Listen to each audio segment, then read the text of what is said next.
a citizen of the Republic of the Philippines, and especially this time, we're talking about a member of media who was felled by an assassin's bullets last October 3, or a little more than a month ago.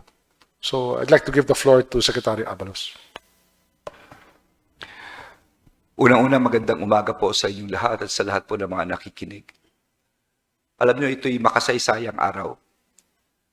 At gusto kong pasalamatan ng kagawaran ng opisina ni Secretary Remulla, ng mga NBI, and of course, ng Philippine National Police. Siguro, iilan lamang ito sa iilang kaso na kung saan talagang nagtulungan ang NBI at ang PNP para talagang resolbahin ang kasong ito. Ito po'y pinag-aralan maigi. Lahat ng mga testigong dapat kausapin, kinausap. At on the record, I will say that this is one of the fastest nung sumurrender itong gunman. I think it's less than 2 weeks nung siya'y sumurrender dahil nga siya'y natakot sa buhay niya dahil doon sa cash reward na in-offer natin.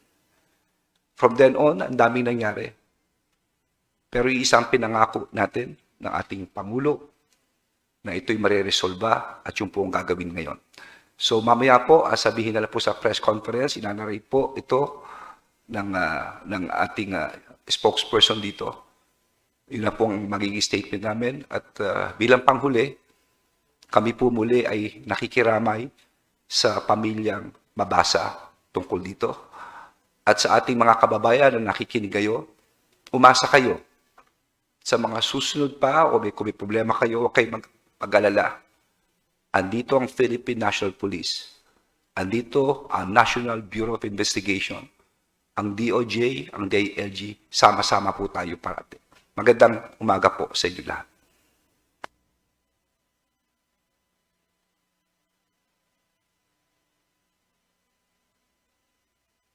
Thank you for that, Secretary Boying and Secretary Benhur. Now, to read the official joint statement, may I call Attorney Eugene Javier of the NBI to read. Thank you. Good morning, everyone. Allow me to...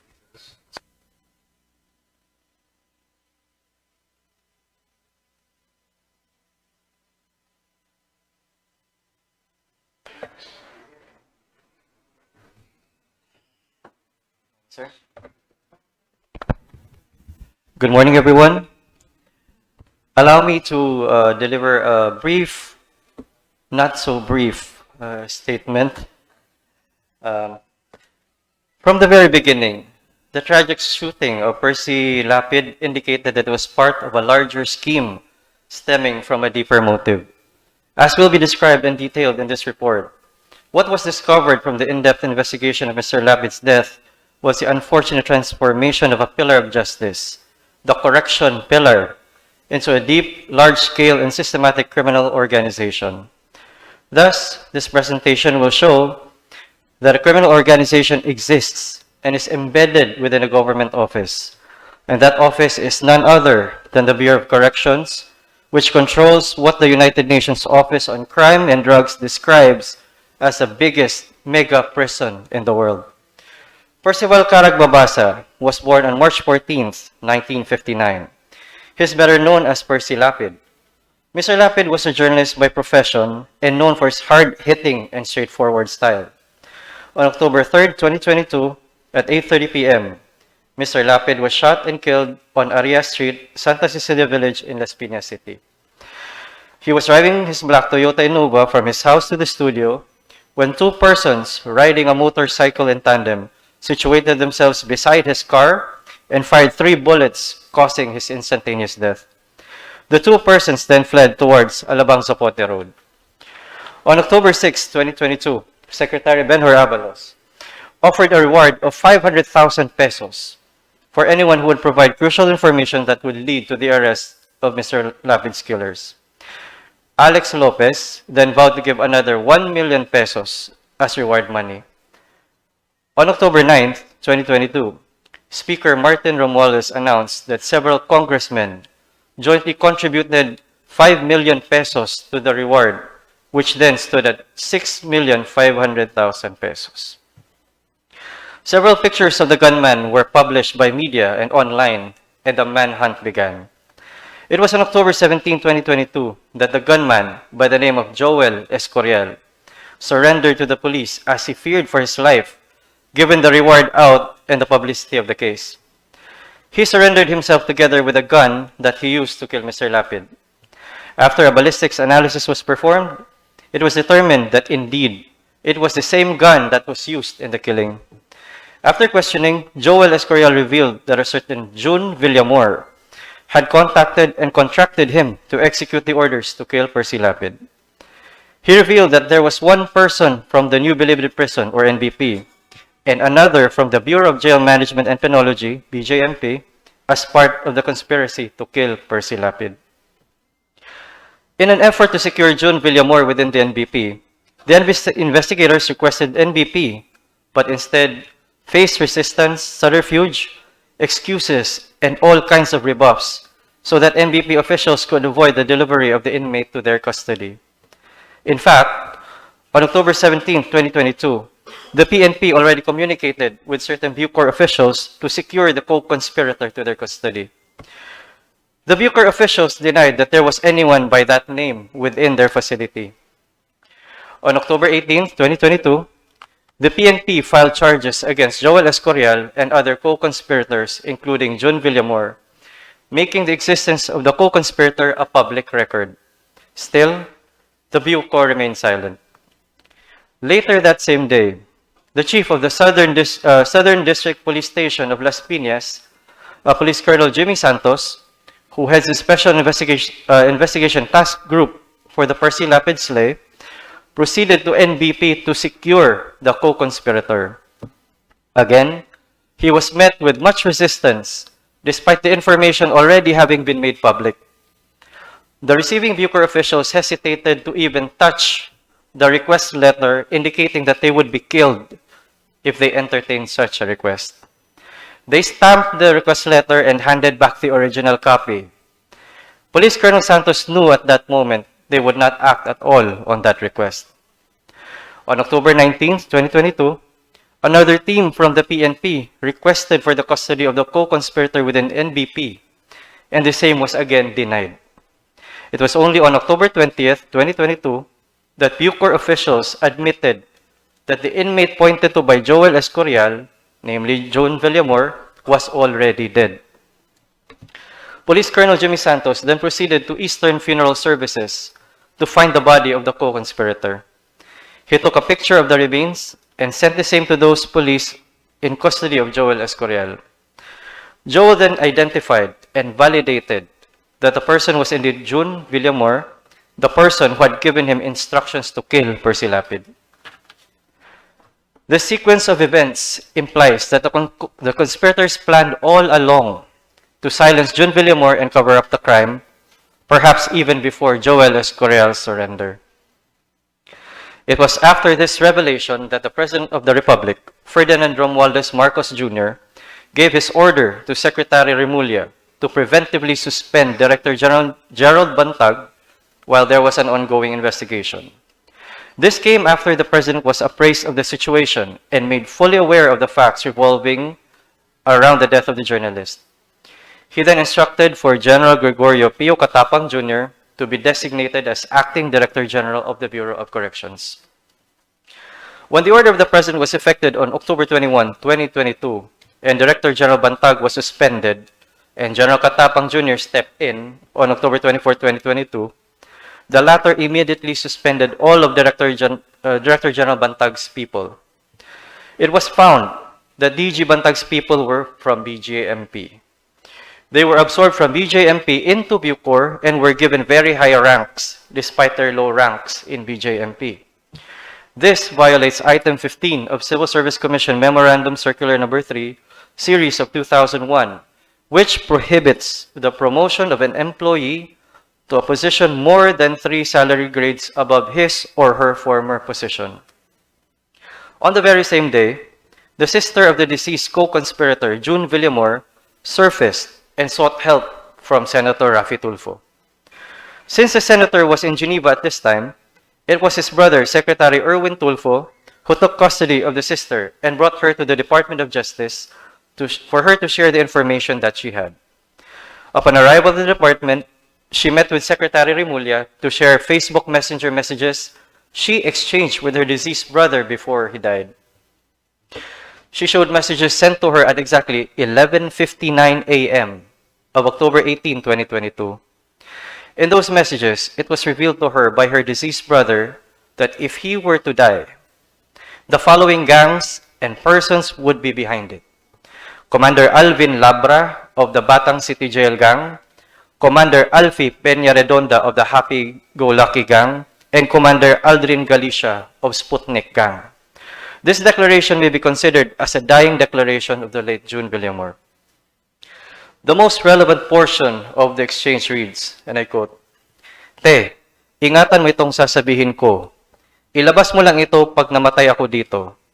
Kailangan walang makaalam nito hanggat buhay pa ako. Pag nawala ako, iparating kay Joel na ang sugo tulo na Commander Didi, Sputnik, Happy-Go-Lucky at BCJ. Tikang sa opisina ang sugo sa era, Commander Aldrin, Commander Labra, Commander Alfie.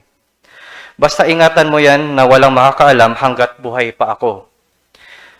Ayaw na damo pangutana." End quote. Translated to Tagalog, it reads, "Te, ingatan mo itong sasabihin ko, ilabas mo lang ito pag namatay ako dito. Kailangan mo lang makakaalam nito hanggat buhay pa ako. Pag nawala ako, iparating mo kila Joel na ang utos nang galing sa commander ng Sputnik, Happy-Go-Lucky at BCJ. Galing ang utos sa opisina at inutos sila Commander Aldrin, Commander Labra at Commander Alfie." End quote. This was a major breakthrough in the case. Secretary Remulla then caused and instructed Acting Director General Katapang Jr. to transfer the custody of those mentioned in the Facebook chat to the custody of the National Bureau of Investigation for further questioning and investigation. So, the three commanders mentioned in the dying declaration, plus one more suspect named by a confidential informant, were transferred. There, they revealed all. The relevant information is within the hands of the NBI and the PNP. Thus, through the unique concerted efforts of the National Bureau of Investigation and the Philippine National Police, with guidance from the Department of Justice and Department of Interior and Local Government, a thorough and candid investigation was conducted jointly. As a result, the NBI and PNP have filed 2 murder charges today.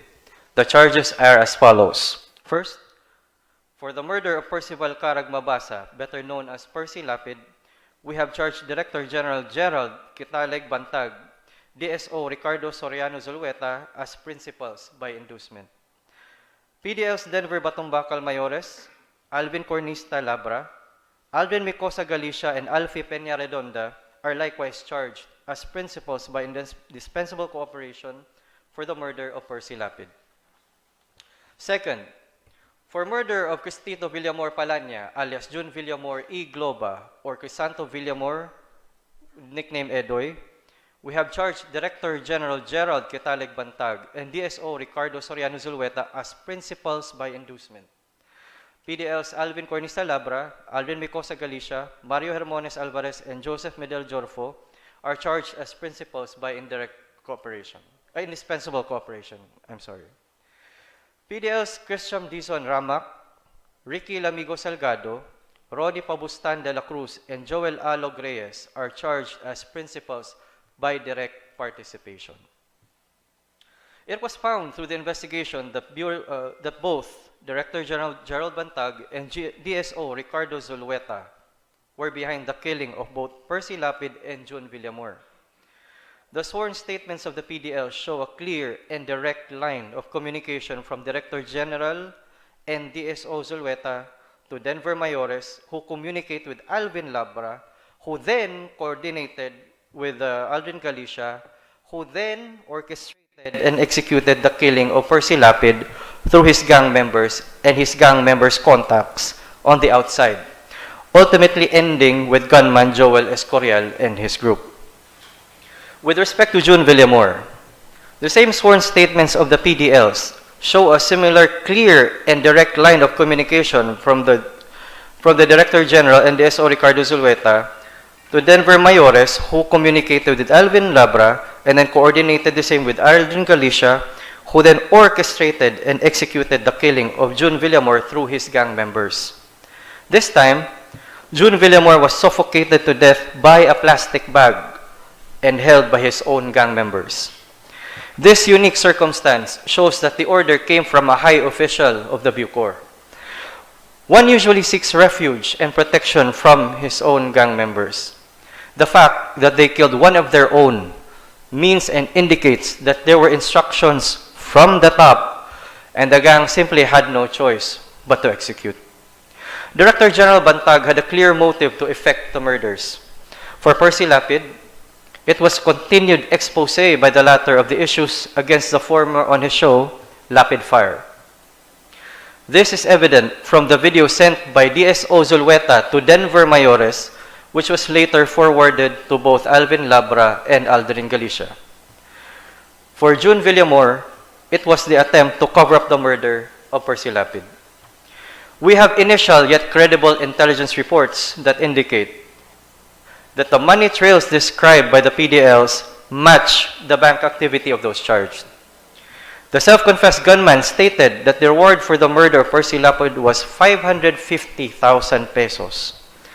According to the credible intelligence reports, within the period of September 15, 2022 and October 7, 2022, there were indeed cash deposits totaling the amount of 550,000 pesos. In sum, all the statements given by the PDLs and gunman Joel Escorial, coupled with evidence, corroborate as to the material facts needed to prove the 2 counts of murder. All departments and agencies involved in this case extend their heartfelt condolences to the families of the victims in these 2 cases.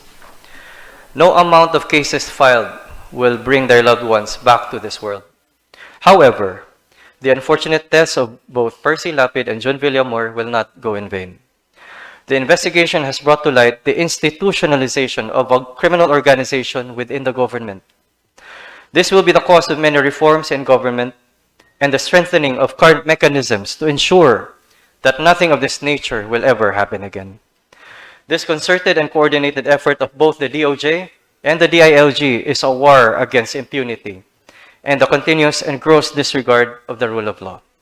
Thank you.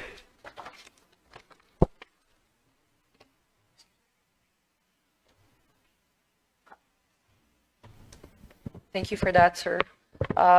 We'll now open the floor for questions. I will now turn over the mic to ASIC Nico.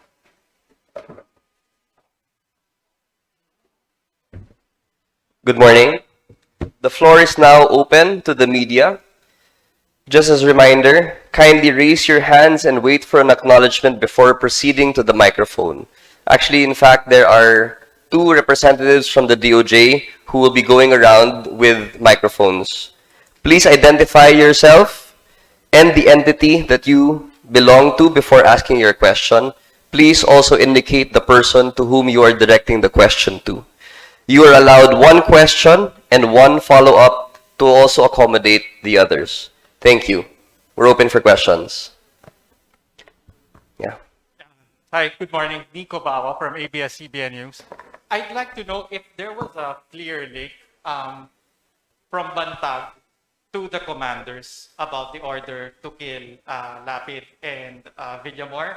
I understand that some of them simply alluded to or implied that he was the mastermind. But other than those testimonies, are there other things that could, or pieces of evidence that could link to Bantag and Zulueta? Secretary Remulla would like to answer your question, sir. The principle that we adopted here in charging the mastermind is the totality of all the facts given to us by all the witnesses and all the circumstances attendant to the killing. So it's a totality test. It is not for us to point out a direct link, but the totality of all the acts points out to the participation of and responsibility of those charged. My follow-up question then. Normally, when the police and the NBI conduct an investigation, they subpoena everyone who are involved. especially the masterminds. In this particular case, or was there a chance for them to be heard or given their side to explain, or was there a subpoena issued for these two masterminds? No subpoena was issued. That will come because the case was filed already. That will be with the fiscal because they have the rights to counsel and they may answer there. Pero ba't hindi sila binigyan ng pagkakataon? Hindi naman kailangan kasi pinag-aralan niya ng gusto, tinanong lahat ng testigo. And this is an exceptional case. All of these, none of these people would have talked if General Bantag remained as the head of the Bucor. The fear of General Bantag is just tremendous and unbelievable from the eyes of these PDLs. So that we chose maybe that we can say that we thought it best in conducting the investigation that we let General Bantag answer his charges formally with the fiscal's office. Next person. At the back. Microphone, please. Pleasant afternoon, sir. John Consulta from GMA 7. Just like to clarify, we already established earlier on the two principals would be General Bantag and Zulueta. Can you please tell us how are they related, or how can we establish their closeness? And we also learned that in the affidavits issued by the prisoners, they said that they had direct contact with Zulueta. What will be our proof aside from the affidavits they have issued, sir? I think it will be in all the affidavits that are there. There are affidavits for more than 10 people pointing to it.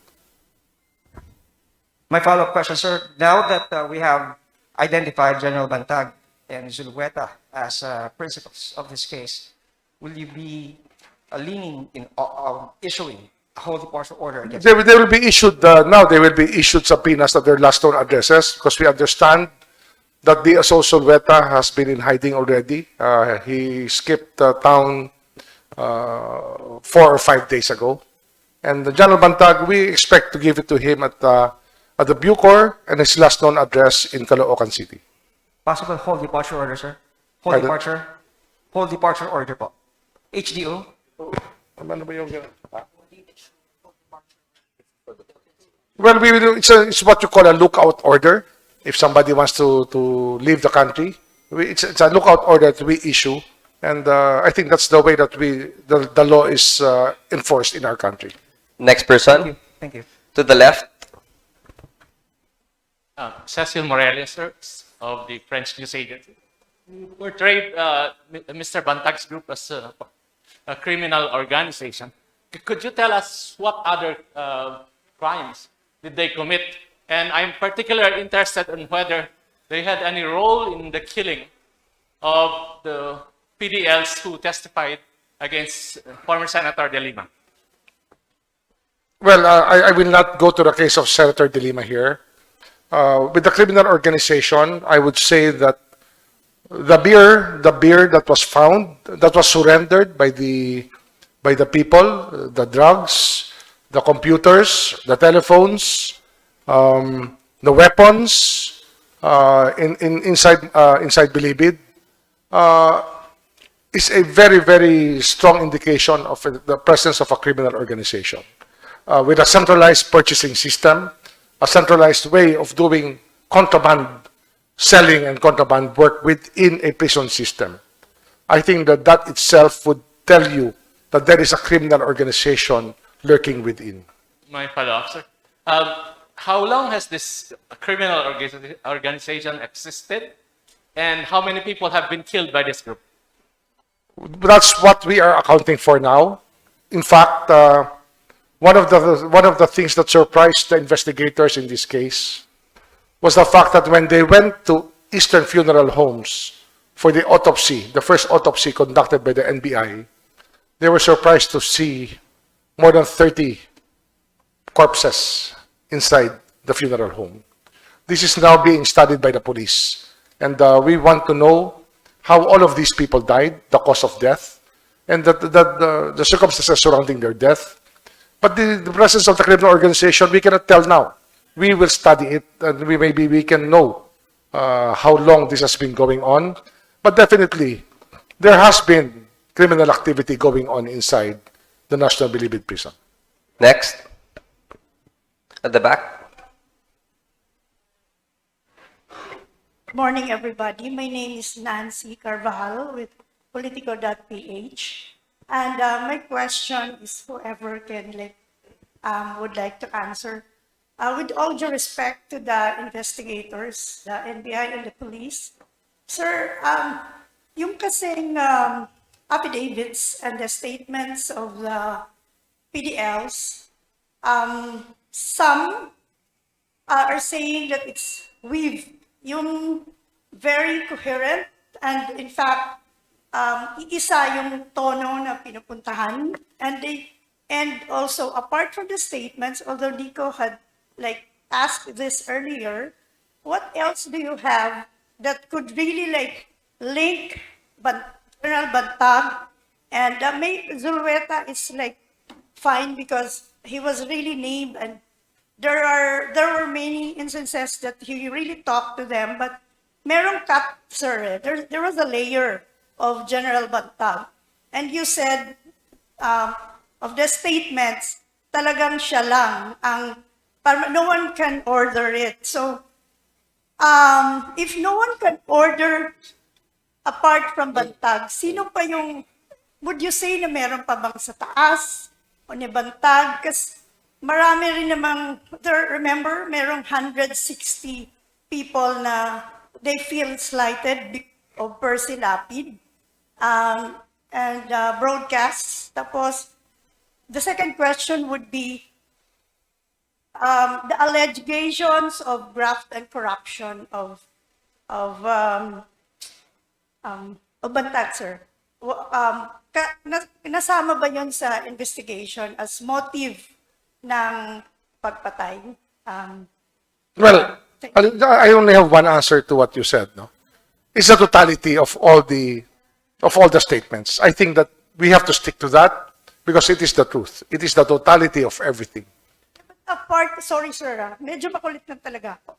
Yung apart from the totality, we heard that, yung statement. And I'm going to repeat it again. It's the totality. Just that.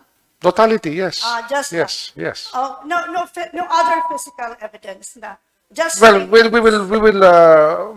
there are still things that we have to ask. We're 95% closed, but there's 5% that we want to find out about this.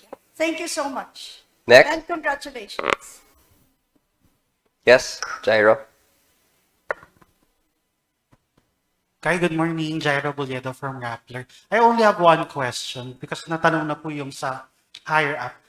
General Bantag already said na hindi siya magpapakulong. Meron pa siyang non-verbatim po na word na parang magkamatayan na lang daw po ng gobyernong ito. Ano po yung mga measures na gagawin natin aside from the HTO para ma-ensure natin na magiging accountable si Director General Bantag for this crime, alleged crime? Thank you.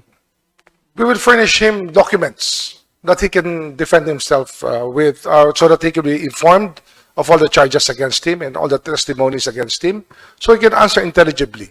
We will give him due process. He will have the right to counsel, as all people are entitled to the right to counsel. Besides that, all of these words are not within our grasp. Kami ho rito, law enforcement po ang iniisip namin. Hindi ho kami nag-iisip ng iba. Pinapatupad lang po namin ng batas. Wala ho kami ibang motibo rito. Kung ano pong mangyari na sa proseso, alam naman natin, may proseso po ito. May karapatan ng isa para sagutin ang bintang sa kanya. Kung ano ang maging desisyon, kailangan ipapatupad po namin ito. At andyan po ang NBI at PNP para ipatupad ang magiging desisyon po dito sa kaso. Next. Hi, sirs. Linawin lang po namin yung motibo sa pagpatay kay Percy Lapid. Kung ano po yung, kumbaga, malinaw na motibo doon po sa pagbabanat po niya. Sinabi na namin,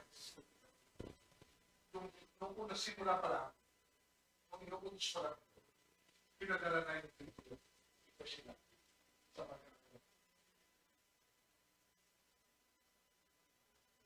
And Sir, yung mga inmates po, yung sa mga dating kaso, I know na natanong na kanina, pero not specific sa kaso naman ni Secretary de Lima, pero meron bang mga nabanggit, for example, na previous cases involving Bantag and Zulueta in connection with deaths dun sa iba pang mga prisoners doon?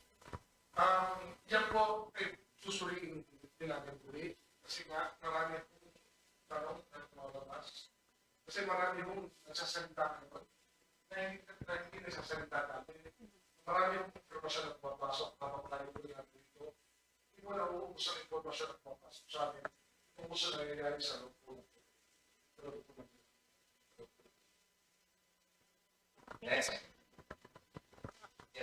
Yes, good morning. I'm Donna Pasibugan from Inquirer.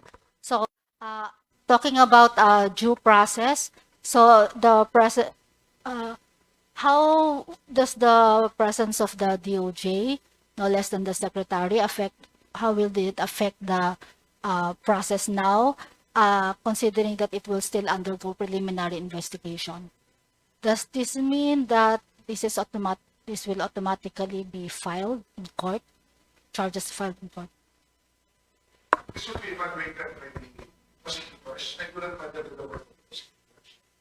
But probably more important is the fact that we need to report member. The points will be the ones to decide. The prosecutor's job is really executive function and not judicial. Meron kasi iniisip natin minsan ang PI is like a judicial process, not an executive process.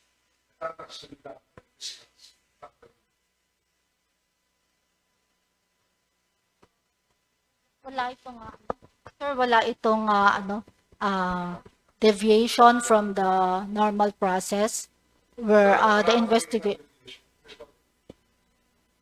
Talaga yun, pagka pinayang dito, diretso sa korte, I only directed the whole investigation. I just made sure that the Bureau and the FBI were in close contact and the police were in close contact. That is the role that we play dito. It's a leadership role that we play as secretaries of the Secretary of Justice. Sigurado natin maagad po lahat na makinagyan ng gobyerno for public interest. Okay, we'll be entertaining two more representatives of the media. First, yes, sir. Yes, Mike. Sir, Benjamin Pultapov sa Philippine News Agency. Sir, tatluhin ko na yung tanong. First question is, would you like to reply to the insinuations made by General Bantag that efforts were made to oust him as early as August this year? Tapos, second question ko, sir, yung seemingly contradicting autopsy reports, will they both be included in the investigation or will one be excluded in the other? Yes, sir. Di namin ito distinguish dito. Yes, sir. Yung conflict lang, sir. Kasi yung autopsy report, basta without the knowledge of the information and without the affidavit of the persons who knew about how Villamor was killed. NBI came in time when they did the first autopsy. The second autopsy was guided already. They gave all the information available already because this was done a week after the NBI. So when Dr. Fortune conducted her autopsy, she already knew about the dying declaration. She already knew about the affidavit of the persons who were there when the killing happened, the killing of Villamor. So there's no conflict. Sir, yung first question ko ulit, yung Mr. Bantag is claiming persecution. Tapos yung third question ko, sir, yung biglang nag-ano. Sige, sir, yung first question na lang muna, nakalimutan ko. I don't think that's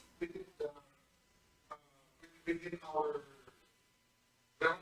Kasi persecution is not the game of the DOJ. They are here to seek justice. I don't think that somebody who is the Director General of the Bureau can be persecuted. It's one of the things that does not happen. And if you look at it, he will probably be the highest official of Islam ever charged with the case of Islam. It just has to happen. Hindi tayo namimili dito, walang tayo sinisila. Last question. Sir, sa DCRS po si Boy Gonzales, paano natin mapipigilan lumabas ng bansa kung lookout bulletin lamang kung wala tayong hold departure order? At isa pa po,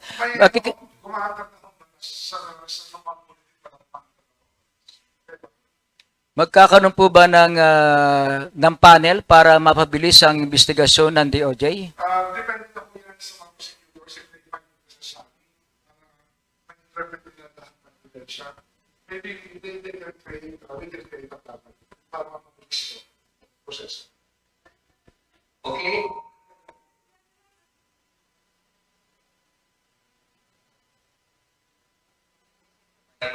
Thank you. Sky General Azurin po and Director De Lemos. Where is General Bantag and Superintendent Ricardo Zulueta as of now? Where are they? I mean,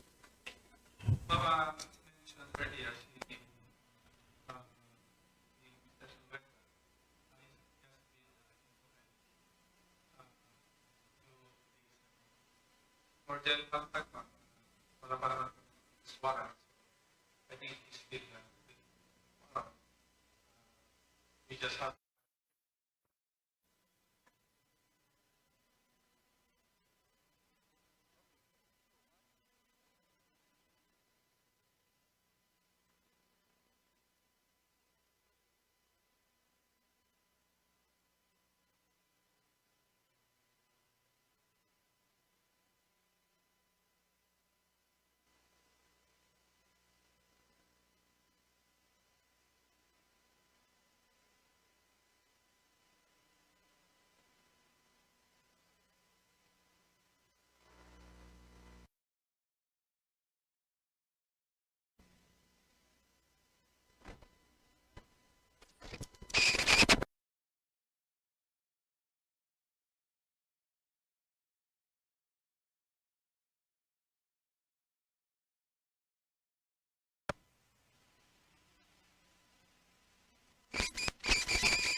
Mic test. So, again, I'm pleading to Zulueta to just surrender right now. Just like the gunman who surrendered, napag-isipan niya na in danger ang buhay niya. And I'm asking each and everyone who's watching right now, could give any information to the whereabouts of Zulueta. Napaka-importante niya po rito. Again, I would like to tell everyone na sa pamunuan po ng ating Pangulo, no, magtatrabaho po kami. Hindi ho biro ito, yung mga dinimanda rito. Pero we have to look at the evidence objectively. Kaya ito ho, ang Department of Justice, ang DILG, ang PNP, ang NBI, from now on, parati ho kami magsasama to always resolve on cases. Magandang umaga po sa inyo lahat. Well, I was asked to be here today to address everybody about this investigation. I think that the resolution of this case with regards to the investigation came at a very good pace because of the cooperation of the police and the NBI. Their professionalism was something to behold. I think that we can put our faith back to our law enforcement people, and that I'd like to ask Zulueta and DG Bantag to surrender and to face the charges. If they are innocent, the law will uphold them. If they're guilty, then they will have to face the consequence. Eh, ganun lang ho talaga ang ang sitwasyon ngayon eh. Mahirap talaga to fall from grace, especially from a very high perch. May sinasabi nga ng iba, yung impunity nito kakaiba. Kasi nagbubukas pa lang ang mga facts na nangyari sa loob ng Muntinlupa, sa Bilibid. Ngayon marami nagtatanong sa amin tungkol hindi lang nga sa alak, tsaka sa drugs na nasa loob. Marami pa tinatanong sa amin, ano ba yung nangyari sa mga drug lord na namatay? 18 drug lord ang namatay within a span of 75 days. All of COVID and cremated right after. Marami ho talaga mga krimen pa na ating kung kailangan tingnan or allegations of crimes. And the criminal activity inside has to stop. Prior to this, prior to the case of Percy Lapid, the DOJ was already working on reforms of our correction system. Kasi nga, it is the biggest mega prison in the world. It is not easy to manage. Pangalawa, ang talagang trend ngayon sa pinology ay talagang i-cut down na ang sizes ng mga prisons or mga piitan, mga kulungan to a maximum size of 2,000 to 2,500 people. Ito po na-propose na natin ito.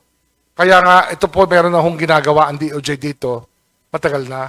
Kasi ito nga ang produkto ng, ito talaga ang problema na na-identify na nung araw pa.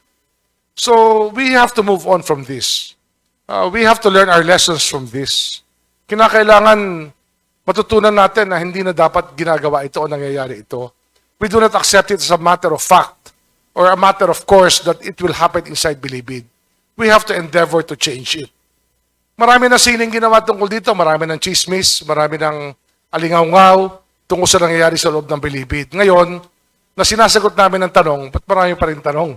Mas marami kayong tinatanong sa amin.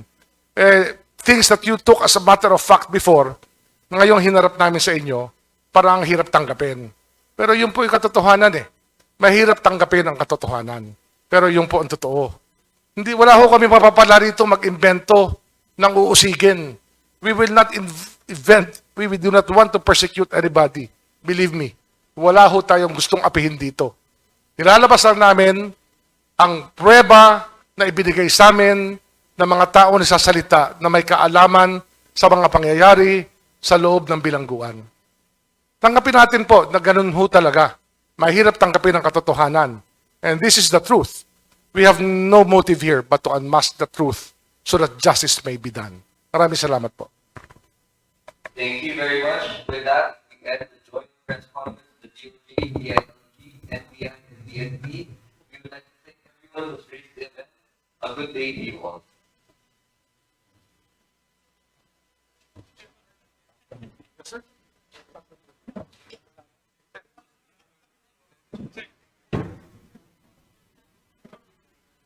For the representatives of media, we will be releasing QR codes. QR codes. The first QR code will contain the presentation presented to you this morning. The second QR code will show the statement, the official joint statement of the DOJ, DILG, PNP, and NBI.